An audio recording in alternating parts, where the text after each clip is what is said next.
Mexico's president says we're on our own to deal with his drug cartels and the fentanyl they send over the Rio Grande. Quote, here, we do not produce fentanyl and we do not have consumption of fentanyl. Why don't they, the United States, take care of their problem of social decay? The cartels love Manuel Lopez Obrador. He's the hugs, not bullets president who came to office with policies very similar to America's defund the police movement of 2020. 2018, he promised to reduce violence by addressing its social roots. He reduces the military presence in the streets, and he said he created the National Guard to fight the cartels. The cartels quickly corrupted the National Guard. The rest of his policies have been an utter disaster, and his military is outgunned, outmanned, and outmotivated when compared to the cartel mercenaries. And we, here in America, are paying the price with fentanyl deaths and cartel control of some U.S. cities. Niall Stanage is here, White House columnist for our partners at The Hill, friend of the show. Niall, all of a sudden, over the past even like week or two, we have seen this groundswell of support to call the cartels terrorist organizations, to perhaps use military force against them. How much of this is Republicans in Congress knowing that they can kind of hold the White House's feet to the fire, and how much of this is a real change in Washington and a pushback against the Mexican president? I think there are two elements to that, clearly. One is there is obviously real concern about the fentanyl crisis, which is wreaking absolute havoc and death on Americans. Now, when you get to things like putting the US military into another sovereign nation without that nation's permission, is that something that we would really follow through on? If another nation did that to the United States, Americans would rightly be outraged. So I do think there is an element of throwing shapes on the part of Republicans, suggesting things that they know they don't actually have the power to enact. To be fair, the United States has done that to a lot of other countries that presented a much smaller risk, if you will, to the homeland than right now, the 100,000 people who are dying of fentanyl. But you have to look at this as sort of a person issue, really, because these come down to personalities. You got the president of Mexico and President Biden.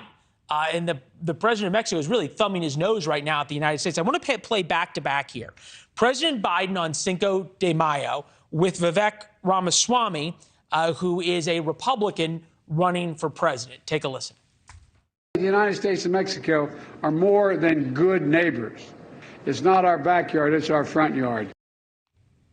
Pick up the phone, call President Obrador, and say, look, you're basically your sugar daddy is the drug cartels. There's a new daddy in town. We will help you. You will do this job, okay? We're going to supply you for a fraction, by the way, of what we're spending in Ukraine. For a tiny fraction, we can help you if you do this job. But if you do not, then we will come in and do it for you, because this is about what's happening on our side of the border. Two very different ways to deal with the president of Mexico. Is there any worry at the White House that they are on the wrong side of how to deal with the drug cartels from simply a public relations standpoint?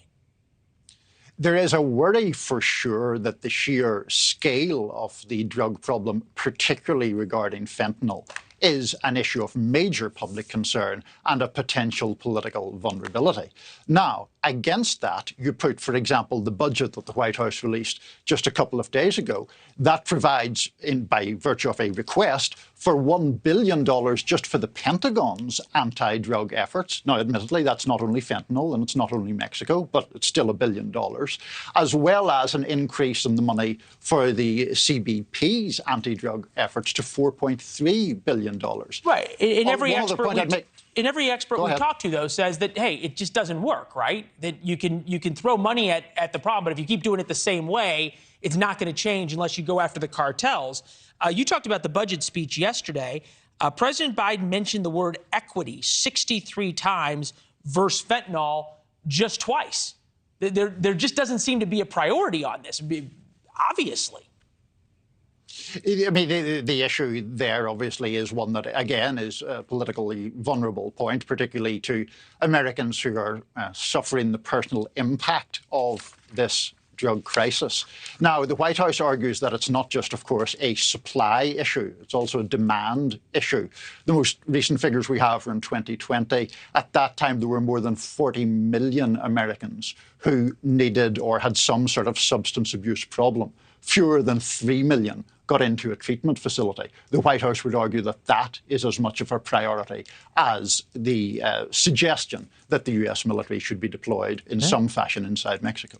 Yeah, there is a supply problem. There is a demand problem, and we certainly know the president of Mexico is not doing much about the supply problem. Niall, it's good to see you. Have a great weekend. Thanks for watching. Go to newsnationnow.com to find NewsNation on your television provider.